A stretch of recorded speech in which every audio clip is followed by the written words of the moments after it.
Welcome everyone. So let's have a great feast of knowledge today also. Type super excited in the chat box if you are ready.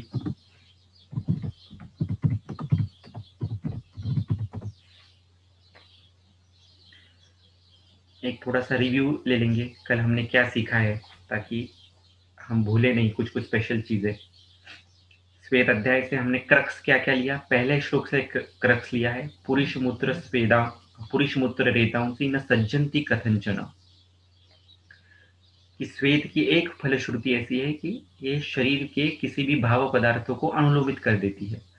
तो जहां जहां स्वेदन indicated है, अब स्वेदन indicated कहाँ पर है तो ये हमें लंघन ब्रूहणी अध्याय से देखना है कि स्वेदन आह पुरुष कौन से हैं, या दूसरे शास्त्र अवलोकन करने से देखना है।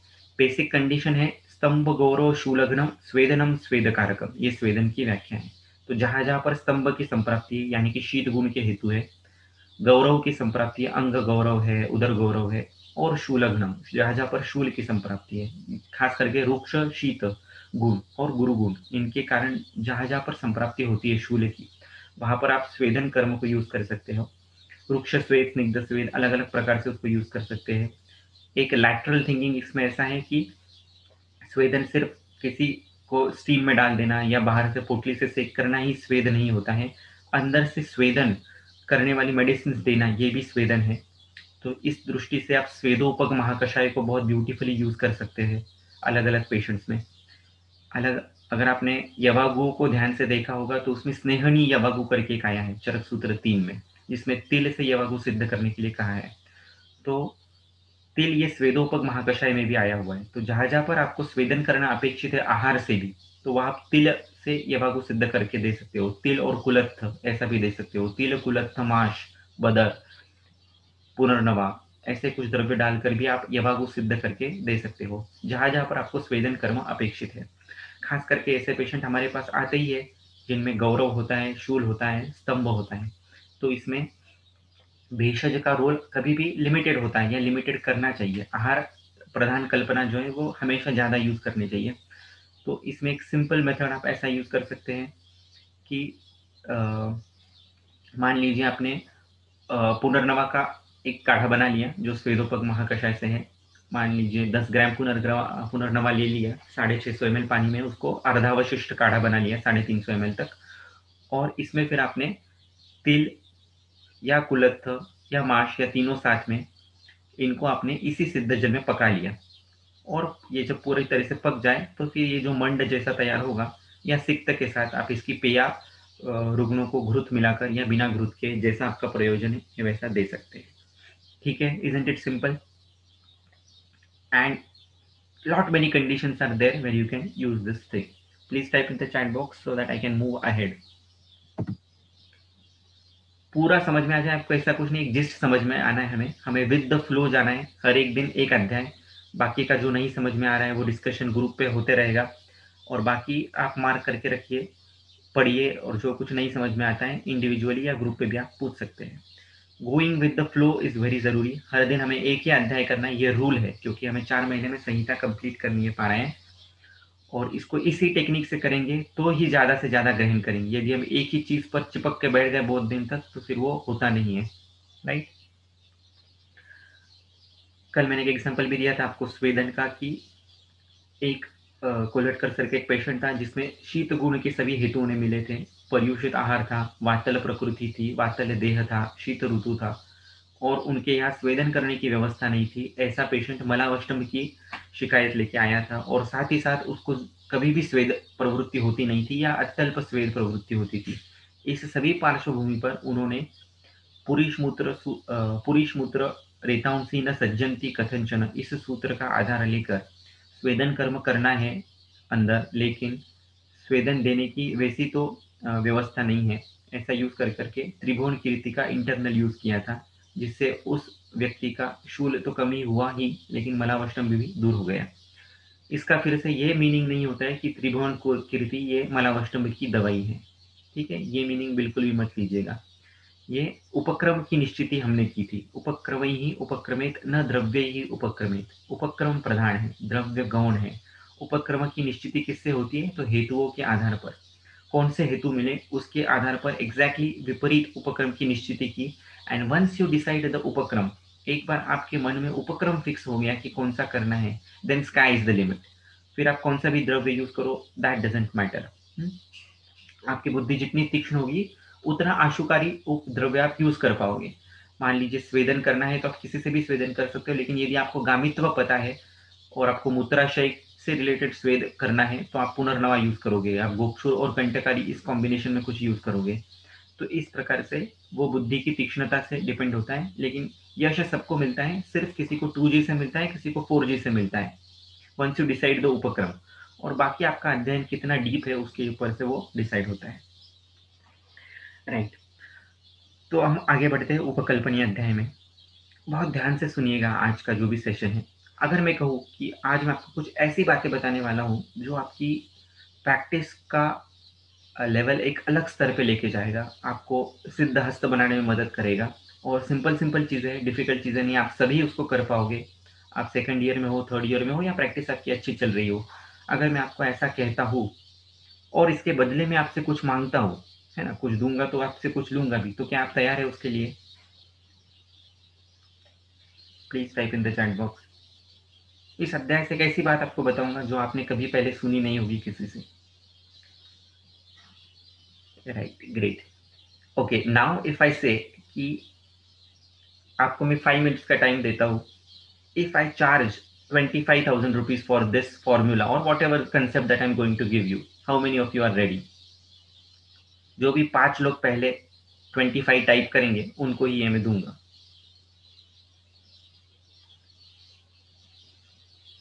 अरे बाप रे, 1.25 लाख 1.5 लाख तो मेरे इधर ही तैयार हो गए। क्या बात है, very nice. I really don't want money but I want dedication. पैसे की लैंग्वेज क्यों बोलता हूँ? क्योंकि हमें पैसे की लैंग्वेज समझ में आती है। यही चीज़ मैं फॉर्मूला करके बेचूंगा तो बहुत पैसे मिल जाएंगे, लेकिन उसका क्या करना है इतने पैसों का? आपकी दुआएं मिल जाए वही काफ़ी है, और आपको इससे यश मिले, सिद्धि मिले आपकी प्रैक्टिस में, इससे बड़ा सुख शायद वो पैसे नहीं दे पाएंगे। ओके, सो इसलिए मैंने इस टॉपिक को बहुत ज़्यादा हाइप किया है ताकि आपको इसका महत्व समझ में आ जाए। Okay, yes. तो धीरे धीरे जैसे हम आगे बढ़ेंगे मैं आपको वो चीज़ बताऊंगा जो मैं आपको बताने वाला हूँ, जो इस उपकल्पनीय अध्याय से आई हुई है। उपकल्पनीय कल्पना, कल्पना चतुष्क का ये अंग है। कल्पना यानी कि कल्पना डजंट मीन इमेजिनेशन। ओके, सो कल्पना ये बुद्धि सापेक्ष भाव है। किसी चीज को जानकर समझकर, क्लुप धातु से ये वर्ड बना है। क्लुप यानी to cut, to cut in a way we want. किसी चीज को जानकर समझकर हमारे मुताबिक उसे ढालना, समझना, करना, इसे कल्पना कहते हैं। ठीक है, अब इस अध्याय से कुछ इंपॉर्टेंट पॉइंट्स हम लेते हैं और फिर आगे की बात बढ़ाते हैं। श्लोक नंबर 4, अथ सम्यक असम्यक च समारब्धम कर्म सिद्ध्यति व्यापद्यते वा अनियमेन तुल्यम भवति ज्ञानम अज्ञानेन इति। इसका अर्थ होता है सम्यक और असम्यक शुरू किया गया कर्म, सम्यक उचित, असम्यक अनुचित, सम्यक असम्यक शुरू किया गया कर्म सफल होता है अथवा व्यापन्न यानी कि उसका उपद्रव होता है, इसका कोई नियम नहीं है, तो ज्ञान अज्ञान के समान हो जाता है। यदि सम्यक असम्यक शुरू किया गया कर्म सफल होता है अथवा व्यापन्न होता है, इसका कोई नियम नहीं है, तो ज्ञान अज्ञान के समान हो जाता है। यानी कि आपको ज्ञानपूर्वम समाचरित, हर चीज़ जो है वो ज्ञानपूर्वक करनी चाहिए। यदि आपका लॉजिक उसके पीछे का ठीक नहीं है और आपको उसको यश मिल जाता है, तो वो ज्ञान भी अज्ञान के समान है। ज्ञानम अज्ञानेन इति, इसलिए भगवान चरक कहते हैं ज्ञान पूर्वम समाचरित। हर एक कर्म जो है वो ज्ञान पूर्वक होना चाहिए। ज्ञान again doesn't mean only logic, बुद्धि। किसी चीज को आप्त वचन से करना ये भी ज्ञान पूर्वक होता है, और उसे जहां पर युक्ति की अपेक्षा है वहां पर युक्ति से और ज्ञान से यूज करना ये भी ज्ञान ही होता है।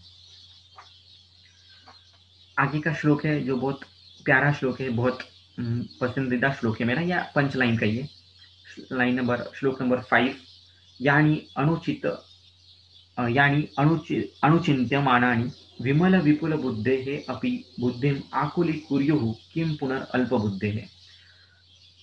भगवान आत्रेय कहते हैं अग्निवेश से कि इतने सारे भेद है, दोष, दुष्य, देश, बल, काल, ये सब विमल और विपुल बुद्धि होने वाली व्यक्ति भी इन भेदों को देखकर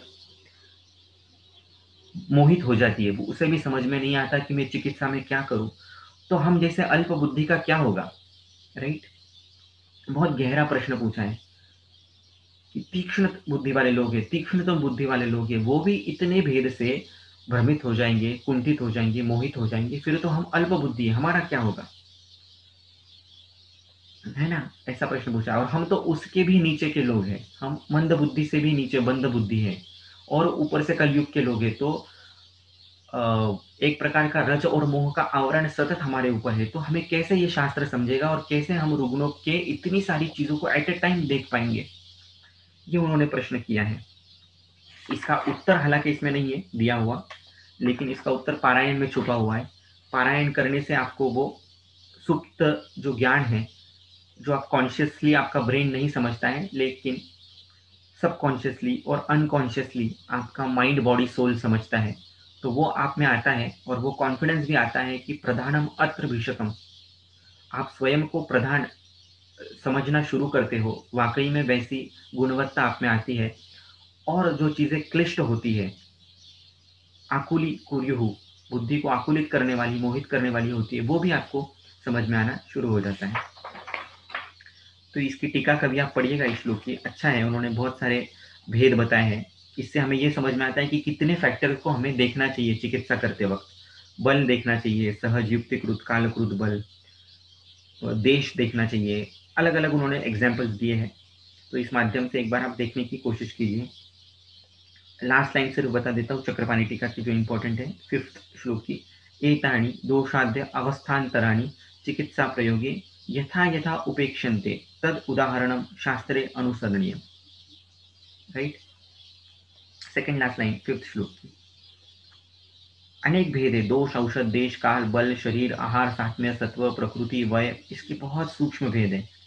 चिकित्सा प्रयोग में जैसे जैसे जहाँ जैसी आवश्यकता होती है उसके अनुरूप अपेक्षित होते हैं, उनके उदाहरणों को शास्त्र में अनुसरण करना चाहिए, यानी कि ढूंढना चाहिए। एतानि दोषाद्य अवस्थान्तराणि चिकित्सा प्रयोगे यथा यथा अपेक्षन्ते तद उदाहरणम शास्त्रे अनुसरणीयम।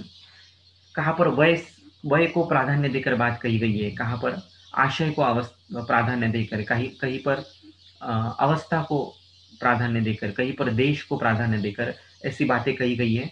तो इन सभी फैक्टर्स को हमें उस लिहाज में देखना है, और जहाँ पर जो ज़रूरी हो या जहाँ पर जो चीज़ हमें क्लिक हो, उस चीज़ का हमें इस्तेमाल करना है। क्योंकि इट इज़ प्रैक्टिकली इम्पॉसिबल, आप गूगल में भी कोडिंग कर दो, किसी सॉफ्टवेयर में भी ये सब चीज़ें डाल दो, फिर भी इनका इंटरप्रिटेशन सही नहीं आएगा। इतनी सारी चीज़ों को हमें एक साथ रुग्णों के शरीर में देखना होता है, इसीलिए हमें खुद पर ही ट्रस्ट करना ज़्यादा ज़रूरी है। प्रधानम अत्र भीषकम, और पारायण करने से वो बुद्धि विकसित होती है कि कौन सी चीज़ को कब कहाँ यूज़ करना है। जैसे मैंने कल ही कहा कि हमारे तर्कश में बहुत सारे बाण होने चाहिए, लेकिन कौन से समय पे कौन सा बाण हमें उठाना है, ये बुद्धि हमें पारायण देता है, सद्गुरु का सानिध्य देता है, विनम्रता देती है, और बारंबार किया हुआ अभ्यास देता है। तद अभ्यासे च सिद्धौ, ठीक है? इसलिए हमारी बुद्धि कुंठित नहीं होती है, जैसे कि इन्होंने कहा है। हम अल्प बुद्धि है, ये हमारा विनय है, लेकिन वाकई में हम तीक्ष्ण बुद्धि है। फिर से मैं रिपीट करता हूँ स्टेटमेंट, हम अल्प बुद्धि है, ये हमारा विनय है, लेकिन हम खुद को अल्प बुद्धि, मंद बुद्धि ऐसा कहकर खुद को जस्टिफाई नहीं कर सकते। ऐसा करना मतलब खुद को बैकफुट पे लेना है, मैं करने में समर्थ नहीं हूँ, मुझे करना ही नहीं है कुछ, मुझे पढ़ना ही नहीं है, इस प्रकार का भाव इस शब्द से नहीं लेना है। ये विनय के कारण कहा गया है। हम वाकई में खुद को यदि तीक्ष्ण बुद्धि समझते हैं, जो कि हम हैं, तो ही हम शास्त्र अध्ययन करने में प्रवृत्त होंगे। नहीं तो हम क्या कहते हैं, कैजुअल हो जाएंगे या कॉम्प्लेसेंट हो जाएंगे, हम आगे कुछ करना ही नहीं चाहेंगे, फिर हम फॉर्मूला बेस्ड प्रैक्टिस करने में ही रुचि लेना पसंद करेंगे, वैसा हमें होना नहीं है। ठीक है, फिर इस एक अध्याय से मैंने जो बहुत इंपॉर्टेंट चीज़ जो मुझे सूची थी, जिसके ऊपर मैंने पहला महाकषाय लिया था, संधानीय महाकषाय। जब भी आप प्रैक्टिस शुरू करो तो श्लोक नंबर 7 में उन्होंने बहुत सारे कर्म बताए हैं, उसमें पहला नंबर दिया है संग्रहणीय। यहाँ पर संग्रहणीय शब्द से अर्थ संधानीय ऐसा है। तो प्रैक्टिस की शुरुआत में संधानीय महाकषाय ये बहुत ज़्यादा ज़रूरी है, संधानीय महाकषाय के द्रव्य किस किस प्रकार से यूज किए जा सकते हैं, ये आपने संधानीय महाकषाय के लेक्चर में या पेपटॉक में सुना होगा। नहीं सुना है तो एक बार फिर से देख लीजिएगा। तो संधानीय शब्द यहाँ पर पहले आया है। जहाँ पर भी चरक में किसी शब्द का विशेष उल्लेख पहली बार होता है, उसका विशेष महत्व होता है, वो कैप्टन ऑफ द टीम होता है। तो उपकल्पनीय में पहला शब्द संग्रहणीय जब वो यूज करते हैं तो उसका सीधा सा अर्थ है कि संधानीय महाकषाय आपको सिद्धि दिलाने वाला है। उसके द्रव्यों का ठीक से अध्ययन कीजिए, एज अ टीम भी और इंडिविजुअली भी, और उसको जहाँ जहाँ पर आप यूज कर सकते हैं, माइंड मैप्स बना सकते हैं उन द्रव्यों का, तो बना के रखिए। ये प्रैक्टिस में आपको बहुत ज्यादा यूज होगा आगे जाकर। आहारीय द्रव्यों का भी यहाँ पर बहुत खूबसूरती से यूज किया हुआ है। इन आहारीय द्रव्यों का भी आप स्वयं की लाइफ में भी और रुग्णों के भी आपको यूज करना है। ये द्रव्य कौन से हैं, तो 7th श्लोक में ही दिया हुआ है। तथा शाली षष्टिक, शाली छोड़ दीजिए, षष्टिक शाली छोड़ दीजिए। मिलता है वैसे, लेकिन अभी आपको नहीं मिल रहा है तो कोई बात नहीं। लेकिन मुद्ग, माश, यव, तिल, कुलत्थ, बदर, इनका जहाँ शक्य है वहाँ आप प्रैक्टिस में यूज कीजिए, क्योंकि ये सिद्ध द्रव्य है। इनका वर्णन किया है, यानी कि इनमें कुछ विशेष पोटेंशियल है। बदर, मृद्विका, हर एक वैद्य ने रोज मृद्विका का सेवन करना चाहिए भोजन के पहले। 10 से 15 मनुका खानी चाहिए और अपने पेशेंट को भी जहाँ योग्य होता है वह बताना चाहिए। काश्मीरी गंभारी का सेवन बहुत ज्यादा जरूरी है। काश्मीरी घृत का आप निर्माण कर सकते हो, काश्मीरी का सेवन कर सकते हो। परुषक, फालसा का शरबत भी मिलता है मार्केट में, आप उसका सेवन कर सकते हो। वैद्य यदि स्वस्थ है तो आतुर स्वस्थ होगा, इसलिए हमारे स्वास्थ्य के लिए भी हमें बहुत ज्यादा जागरूक रहना है। जहाँ पर जो जरूरी है वो हमें करना है। अभय अमलक विवितकाणी, इसका वर्णन फिर से त्रिफला ऐसे न कर कर अभय अमलक विवितकाणी ऐसा अलग अलग किया है, यानी इन तीनों का अलग अलग प्रयोजन भी हमें बहुत ज्यादा यूजफुल है। और तीनों का एकत्रित तो है ही। नित्य त्रिफला का सेवन हमें करना ही चाहिए, त्रिफला मधुसर्पी के साथ, या त्रिफला का यथा योग्य, जैसे आपकी प्रकृति आदि फैक्टर्स है उसको ध्यान में रखते हुए। अब तक समझ में आ रहा है? ठीक, फास्ट भी हो रहा है तो आपको कोई प्रॉब्लम वाली बात नहीं है। इसकी रिकॉर्डिंग है वो आपको फिर से मिलेगी, तो आप फिर से इसको सुन सकते हैं। ओके, अभी आपको जो सबसे इम्पोर्टेंट चीज़ मुझे बतानी है वो यहाँ पर बताऊंगा, एकदम आराम से ध्यान से सुनिए। चरक सूत्र 15 9 नंबर का श्लोक है, इसकी टीका दी गई है चक्रपाणी की। वो कहते हैं कि ज्योतिषे, सबको श्लोक मिला? यद उक्तम ज्योतिषे, type in the chat box, मिल रहा है आपको तो?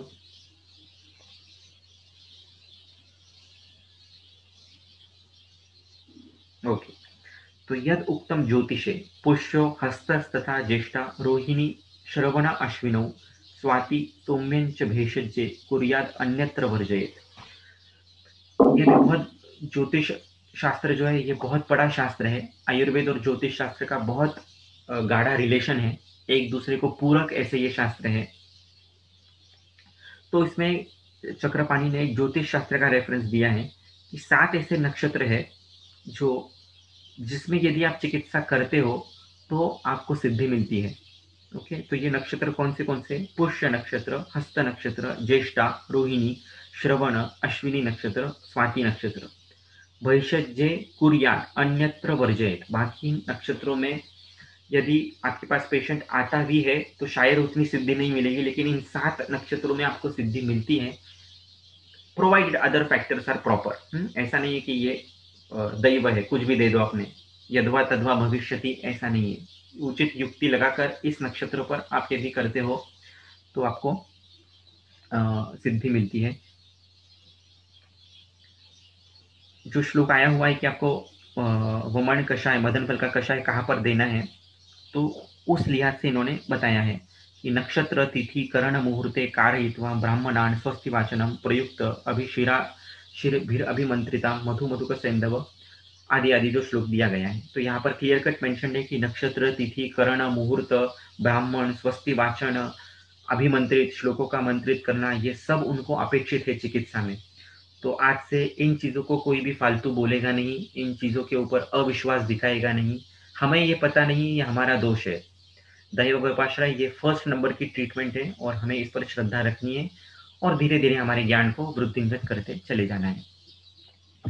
ठीक है, अभी आपको स्क्रीन पर कुछ दिख रहा है?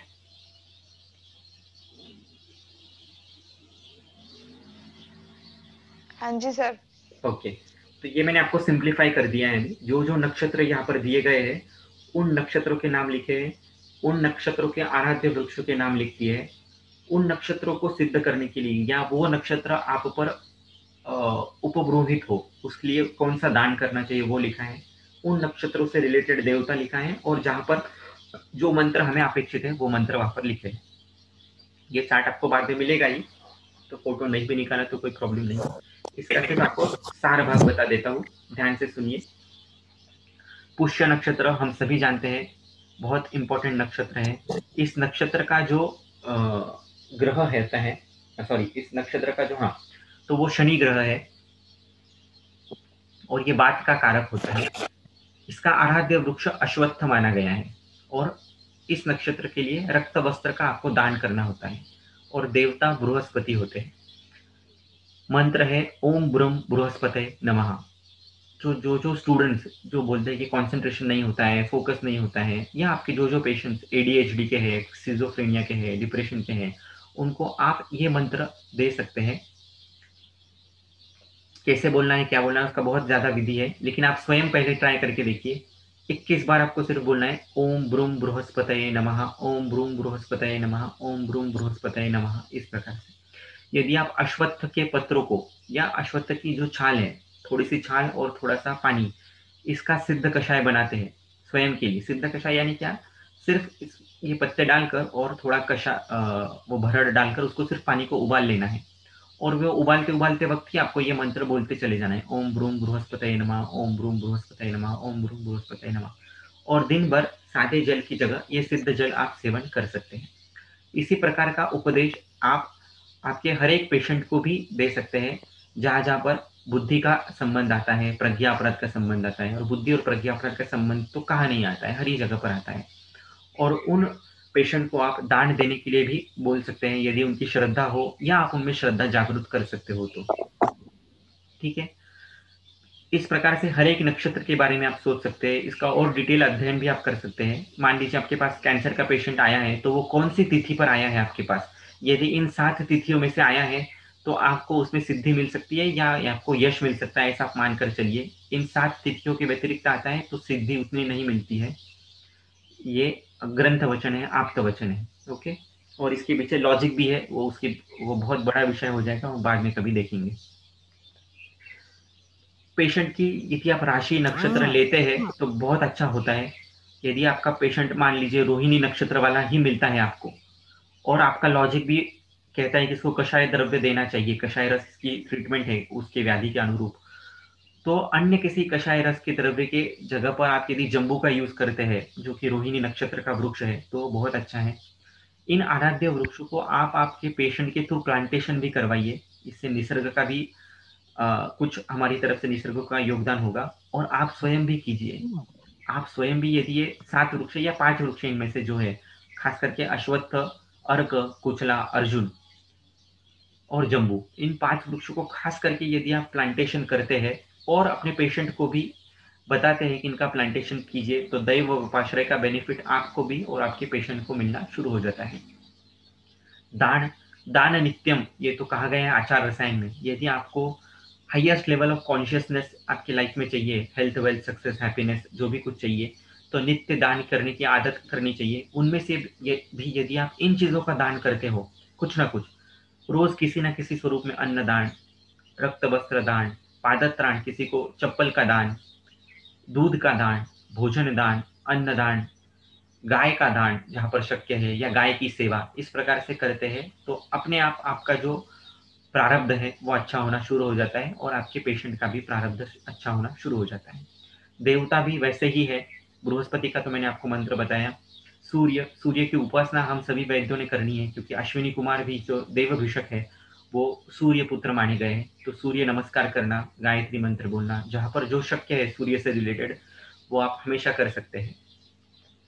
इंद्र, ब्रह्मा, विष्णु सहस्त्र नाम तो ज्वर की चिकित्सा में आया है कि साधु नाम दर्शनेन विष्णु सहस्त्र नाम च, किसी साधु व्यक्ति का दर्शन करना और विष्णु सहस्त्र नाम करना, ये किसी भी ज्वर का नाश क्षण मात्र में कर सकता है। ऐसी ताकत उसमें होती है, प्रोवाइडेड वो आपसे सिद्ध हो और आपका उसमें विश्वास हो और आपकी प्यूरिटी हो अंतर्मन की।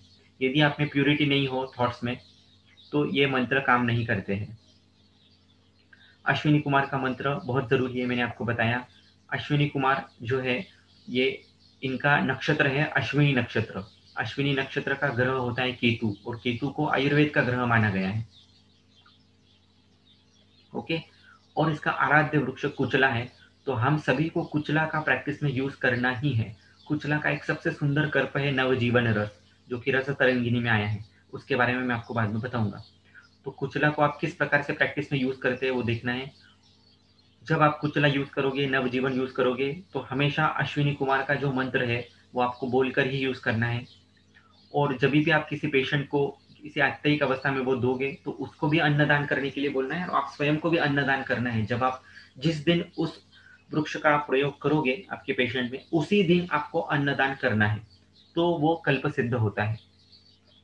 मंत्र अश्विनी कुमार का मंत्र तो आप क्लिनिक में भी लगा सकते हैं, इसको रिकॉर्डिंग कर सकते हैं स्वयं की आवाज में, और एक मंद म्यूजिक दे सकते हैं, और आपके क्लिनिक में 24 घंटों इसको चालू रख सकते हैं।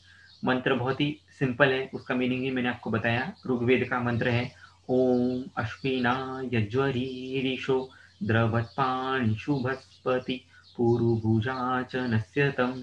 इस प्रकार से हम इसका रोज उच्चारण भी यहाँ पर पारायण के पूर्व करने ही वाले हैं। ओके, तो इन नटशेल आपको समझ में आ गया है। बहुत डिटेल है इन सब चीजों का, लेकिन मैंने आपको सबसे सारतम भाग इसका दिया है। सर ग्रह का भी बताया आपने, हम्म, जैसे पुष्य नक्षत्र है, शनि ग्रह है, हम्म, तो ये अगर ग्रह किसी और का दूसरा डिफरेंट, मतलब इसका हम्म। क्या रिलेशन है इससे? जो नक्षत्र रहते हैं ना, नक्षरती थी नक्षत्र, ऐसे कहते हैं, जो कभी भी क्षरण नहीं होते, जो हमेशा यूनिवर्स में रहते हैं, ऐसे 27 नक्षत्र होते हैं। तो इन नक्षत्र का अधिपत्य जो है उस शनि ग्रह को या देवता को दिया गया है, वो उस नक्षत्र को बल देता है। इसलिए पुष्य नक्षत्र जो है ये सबसे बेस्ट नक्षत्र माना गया है, क्योंकि शनि हमेशा शनि को गलत समझा गया है, लेकिन शनि बहुत पावरफुल होता है, और शनि की पावर इस पुष्य नक्षत्र को मिलती है। उसका भी जो अंश है वो आराध्य वृक्ष के रूप में अश्वत्थ में होता है। अश्वत्थ को तो हमने तो देखा ही है, मार्गशीर्षो अस्मि, भगवान कृष्ण अश्वत्थ वृक्ष में रहते हैं। फिर से बुद्धि का संबंध बृहस्पति से है, बृहस्पति का संबंध प्रज्ञा अपराध से है, प्रज्ञा अपराध का संबंध हरेक व्याधि से है, और प्रज्ञा अपराध का संबंध अधर्म से है, अधर्म का संबंध आपके पूर्व जन्म से है, पूर्व जन्म का संबंध जनपदो ध्वंस से है। तो ऐसे सभी धागों को आप जोड़ लीजिए, तो आपको समझेगा पुष्य नक्षत्र क्या है, अश्वत्थ क्या है, बृहस्पति क्या है, शनि क्या है, वात क्या है। राइट। ठीक है सर। तो ये बहुत डिटेल वाला टॉपिक है। जिसको इसमें रुचि है तो हम आगे जाके एक मैं इसके ऊपर कोर्स ही लेने वाला हूँ, ज्योतिष शास्त्र का ही, आयुर्वेद और ज्योतिष से रिलेटेड ही। तो अभी तो वो जी है नहीं, शायद अगले साल ले पाऊँ, तो देखते हैं। लेकिन ये सार ठीक भाग है, आप इतना भी आपने समझ लिया। लॉजिक आप इससे रिलेटेड जो भी आपको क्वेश्चन है आप पूछ सकते हैं, कोई प्रॉब्लम नहीं। तो मैं जहां तक हो सके आपको आंसर देने की कोशिश करूंगा, या मेरे जो ज्योतिष के गुरु है उनसे पूछकर आपका कुछ जो आंसर मुझे पता नहीं उनसे पूछकर बताऊंगा आपको।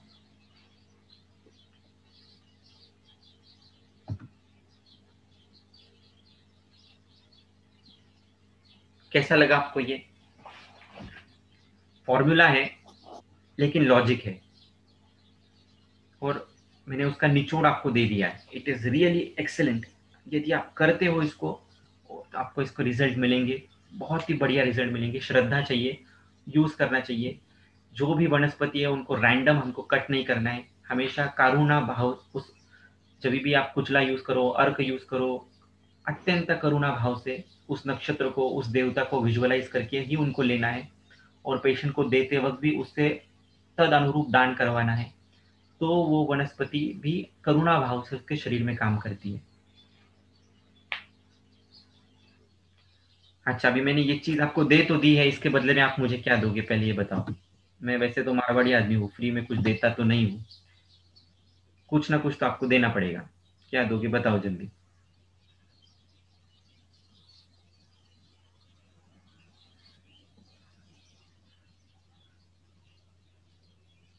और वो सिद्ध भी नहीं होगा आपको, यदि आपने ऐसे ही ले लिया मुझसे तो मिलेगा नहीं, कुछ ना कुछ तो आपको देना पड़ेगा। या एक आंसर तो एकदम सही दिया निरुपमा ने, जो मुझे चाहिए, दैट इज डेडिकेशन। 100%। जो 100% डेडिकेशन से करेगा उसको 100% ये मिलने ही वाला है। मुझको मत दीजिए आत्मसमर्पण, या कुचरक को दीजिए। मैं एक माध्यम बना हूँ, मुझे आप एक निमित्त समझिए या मेरा यूज कर लीजिए। यूज कर लीजिए बहुत ही प्रैक्टिकल शब्द है, मेरा यूज कर लीजिए और इस शास्त्र से आप जुड़ जाइए, बस इतना ही मेरी इच्छा है। ओके,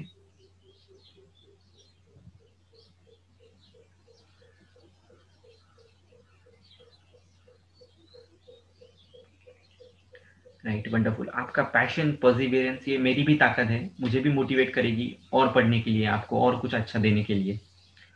और I believe in making very very healthy relationships.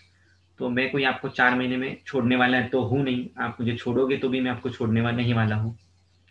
Okay, तो ये लाइफ टाइम का हमारा बॉन्ड रहेगा, हम लोग बहुत अच्छे से ग्रो करते रहेंगे in the field of Ayurveda, in the field of consciousness and in many other ways, right.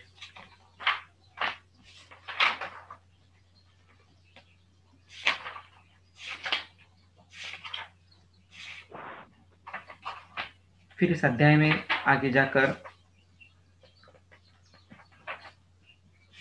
वमन की योग कैसे देना है, कितनी मात्रा में देना है, वो आया हुआ है। वो जब हम कल्पस्थान सिद्धिस्थान देखेंगे तो डिटेल में आएगा। अब एक ऐसी बात छिड़ी है तो बता देता हूँ कि जब भी हम वमन कर्म करते हैं ना, तो जैसा ग्रंथ में लिखा है वैसा अमूमन तौर पे नहीं करते हैं। जैसे इन्होंने कहा है कि आप 8 मदन फल की मात्रा लेनी है आपको, और उसको यष्टि मधु के काढ़े में या निपुल विदुल के काढ़े में भिगो के रखना है और फिर उसको आपको देना होता है। तो उस मदन वमन का योग जो है वो पूरे शरीर में ठीक से काम करता है। जैसे अभी मैंने मेरे पेशेंट को वमन देते वक्त क्या करता हूँ कि 8 मदन फल अखंड लेकर उसकी जो पिप्पली है वो करीब पहले तो यष्टि मधु का काढ़ा बनाते हैं, करीब 150 ग्राम यष्टि मधु का 1350 ml में उसको उबाल के 350 ml पानी कषाय बनाते हैं और उसमें 8 मदन फलों की पिप्पलियां भिगो के रखते हैं और फिर उसको सुबह छान कर मधु सेंधव पिप्पली मिलाकर वो जो कषाय है वो उस पेशेंट को देता हूँ। तो इसमें आपको अखंड पान तक की जरूरत नहीं होती। अखंड पान किसमें करना होता है, तो वृद्ध, भीरू, बाल, इनमें अखंड पान करने के लिए कहा गया है। जो वृद्ध नहीं है, भीरू नहीं है, बाल नहीं है, ऐसे पेशेंट में आपको अखंड पान कराना नहीं होता है। ऐसे पेशेंट में आपको डायरेक्टली जो वामक योग है वो दिलाने के बाद उससे जितने योग आ जाए और स्वयं वह शांत हो जाए तब तक आपको वमन कराना होता है। तो जब हम कल्पस्थान या सिद्धिस्थान देखेंगे तो एग्जैक्ट देखेंगे किस विधि से प्रैक्टिकली आपको वमन कर्म परफॉर्म करना है। ओके, अभी आपको इस अध्याय से रिलेटेड कुछ क्वेश्चंस आ रहे होंगे या अब तक का कुछ पूछना है तो आप पूछ सकते हैं। पूरे दिन भर आपको ग्रुप पर इस अध्याय से रिलेटेड डिस्कशन करना है। अगर कुछ बहुत ही आउट ऑफ द बॉक्स लगे तो आप दूसरी कोई चीज शेयर कर सकते हो, लेकिन जहां तक हो सके इस अध्याय से रिलेटेड या इसमें जिस चीज का वर्णन आया है उससे रिलेटेड शेयर कीजिएगा, ताकि हम इस अध्याय से ज्यादा एक्सट्रैक्ट कर पाए उस दिन में। और जो भी आपको टास्क दिए जाते हैं वो कीजिए, माइंड मैप्स बनाइए, नोट्स बनाइए, आपकी डायरी जो बनाइए उसमें लिख के रखिए सब चीज़ों को, श्लोकों को। ये आपको बाद में बहुत काम आने वाला है। ये सब चीज़ें अलग लेवल पर लेके जाएगा आपकी प्रैक्टिस को। मार्क माय वर्ड्स, 100% सच बोल रहा हूँ मैं, यदि आप इस प्रकार से चलते हो तो। सर आप जैसे बता रहे हैं मधु के अंदर आपने 8 पिपली मदन फल भिगो के और उसको मतलब वो कर दिया काढ़े में, तो क्या सिर्फ यही देते हैं फिर उसके बाद जैसे मधुयष्टि फांट वगैरह हाँ, पिलाते हैं वो नहीं? वही बोला, ग्रंथ में वैसा लिखा नहीं है। ग्रंथ में क्लियर कट मेंशन है कि जो वृद्ध है, बाल है, भीरू है, उनको अखंड पान देना है और फिर उनको ये योग देना है ताकि उनको इसका वीर्य सहन हो पाए। ये वैवाही विकासी द्रव्य है ना, तो उनको सहन नहीं हो पाएगा। इसलिए यदि उनमें वमन साध्य अवस्था है और वो वृद्ध, बाल, भीरू, स्त्री आदि है तो उनको इस प्रकार से देना है। लेकिन जिनका बल अच्छा है, व्याधि बल भी बढ़िया है और रुग्ण बल भी अच्छा है, तो उनको यदि आप दुग्ध आदि देते हो तो जो शाखा कोष्ठ गति होनी चाहिए वो रुक जाएगी कहीं ना कहीं, वो उतने प्रमाण में दोष वहां पर नहीं आ सकेंगे। इसलिए उसको निरन्न कोष्ठ में ही ये योग देकर वमन करवाना होता है। ओके, मतलब वो चीज नहीं देनी है, नहीं देनी आइडियली। बहुत सारे पेशेंट हमारे पास 70% ऐसे ही आते हैं जो जिनको हम पंचकर्म करते हैं वो उनका बल भी अच्छा होता है, व्याधि बल भी और रुग्ण बल भी अच्छा होता है, तो उनमें आकंठपान की वस्तु तो जरूरत नहीं है। अच्छा वो जी। करने से हम उस कर्म को डाइल्यूट कर देते हैं, क्योंकि वैक्यूम से दोष कोष्ठ में आने वाले हैं, यदि आपने उसको आकंठपान से भर दिया तो उन दोष को आने के लिए वहां पे जगह ही नहीं बचेगी, पर्याप्त मात्रा सर में वो उनका निष्कासन अखंडपान, नहीं। हम्म। अखंडपान आप किसे कह रहे हैं, मुझे थोड़ा समझ नहीं आया। आकंठपान मतलब बहुत लोग यष्टि मधु कषाय या दूध इक्षुरस पिलाते हैं ना, हाँ जी हाँ जी वामनोपक हाँ। द्रव्य देने के पहले पूरा जी। पिला देते हैं और उसके बाद चाटन देते हैं, या ये कषाय देते हैं मदन फल का? नहीं सर, हम पहले चाटन देते हैं, उसके हम्म। बाद वेट करते हैं। हम्म। जैसे अगर हम्म। वमन के वेग स्टार्ट नहीं हुए हम्म। या प्रॉपर वेग नहीं आ तो रहे, वमनोपक फिर करके उसको आप देते हैं। मधुष्टि फांट। जी। राइट। तो ये दोनों तरीके से भी दिया जाता है। वमनोपक करके यष्टि मधु फांट इज राइट, वो ठीक है, वो चलेगा। लेकिन अकंठपान करके आप दूध दे रहे हो 1-1 लीटर 2-2 लीटर, या यष्टि मधु काढ़ा भी बहुत लोग दे देते हैं, तो बहुत लोग करते हैं ऐसा, 90% पब्लिक ऐसा ही उस करती है, जिसको शास्त्र का वैसा उसके रेफरेंस लिए नहीं सर है। हम, जी जी जी, हम्म। उसके लिए हम क्या करते हैं सर, जैसे उससे चावल बनवाए, चावल में हम्म। बहुत सारा घी डाला हम्म। हम्म। और उसमें शर्करा डाली और हम्म। उसको कहा कि इसको भरपेट खा लो, बिल्कुल बिल्कुल। अच्छी तरह से खा लो, हम्म। ओवर ईटिंग जिसको हम्म। कहते हैं। हम्म। उसके बाद थोड़ी देर रुक के फिर हम्म। चाटन कराया। हाँ, तो ये भी किस लिए, ये यवागु का जो कंसेप्ट है, ये बाल वृद्ध भीरू स्त्री इनके लिए है, उनके लिए इस प्रकार से देना है, क्योंकि वो बल सहन नहीं कर पाएंगे। जिनके शरीर में जी। बहुदोष अवस्था है, जिनका व्याधि बड़ा है, उनको ये देने की जरूरत नहीं, उनको आप डायरेक्टली मदन फल कषाय दे सकते हैं, और बाद में फिर यदि रुक रुक के वेग आ रहे हैं तो आप वमनोपक करके यष्टि का काढ़ा जो है वो थोड़ा थोड़ा पिला सकते हैं। ठीक है सर, ऐसा है, हम थैंक यू डिटेल सर। में देखेंगे, आपको अभी पूरा समझ में नहीं आएगा, क्योंकि वो रेफरेंस के हाँ साथ जी मैं हाँ आपको जी। बताऊंगा कि एग्जैक्ट कैसा है उसका। Right sir, right. यस। लेकिन ये दिमाग में घुस गई ये बात, इसलिए अच्छा है, सबकॉन्शियसली ये क्वेश्चंस आप या तो लिख के रखिए, ये मैं कभी भूल भी गया बाद में बताना, तो या तो आप पढ़ लीजिएगा या तो मुझे याद दिला दीजिएगा। ठीक है सर, ठीक है, thank you so yes much. Yes. Hello sir. हाँ बोलिए। हाँ सर, आपने बोला बहुदोष अवस्था और रोगी का बल अधिक हो तो, पर हम्म। जब हम ऋतुजन्य संशोधन स्वस्थ व्यक्ति में कराते हैं हम्म। तब भी यही करना है क्या? हाँ, उसमें भी वो ही क्राइटेरिया लगाने हैं, उसका ओवरऑल दशविध से हम देख लेंगे एक बार, दुष्य देश बल काल क्या है, वो सहन कर सकता है या नहीं उस वीर्य को, पहली बात। दूसरा, उसका दोष बल उतना है या नहीं, ये आगे हम 16वां अध्याय जब कल देखेंगे तो उसमें समझ में आ जाएगा कि अविपाको अरुचि ऐसी 30-34 लक्षण दिए हुए हैं, उसमें से कितने लक्षण उसके शरीर में है। यदि 50% के ऊपर लक्षण है और उसका शरीर बल अच्छा है तो आप डायरेक्टली दीजिए, यदि उतने लक्षण नहीं है तो फिर आप ये दिलाकर ही, दुग्ध आदि पिलाकर ही फिर दीजिए, इस प्रकार से करना पड़ेगा। ठीक है सर। हम्म।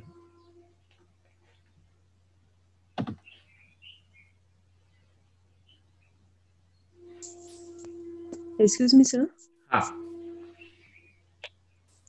यस मैम, सर मेरा बेटा बोल नहीं रहा था, नियर अबाउट 2.5 years का हो गया था तब तक। तो यहाँ पे ज्योतिष है, उनको बताया था, तो उन्होंने फिर पीपल के पत्तों में एवरी शनिवार को उसको खाना खिलाने को बोला था। Okay, very nice. और नहाने के पानी में भी जैसे शनिवार के दिन पीपल का यूज करते हैं। ओके ओके, ज्यादा। नाइस। और तो फिर उन्होंने, उसका दान भी बोला था। हाँ उन्होंने वो क्रतु का लॉजिक लगा, सॉरी केतु का लॉजिक लगाकर शायद बताया होगा। लेकिन आइडियली ये जो है अश्वत्थ का प्रयोग रविवार को किया जाता है आइडियली। उस पर उसमें लिखा था कि कन्या राशि है और शनिवार चौथा हाँ, है। उसमें भी बहुत बड़ा एनालिसिस करना होता है एक्चुअल में, हमारे जैसा ही है वो भी, दोष दुष्य इतने बहुत सारी चीजें देखकर फिर डिसाइड करना होता है। लेकिन उससे हुआ नहीं सर, काफी मतलब मैंने 1-1.5 साल तक उन्होंने जो जो बोला, फिर तो इम्प्रूवमेंट कुछ भी नहीं हुआ सर उसका। मे बी असाध्य ही कंडीशन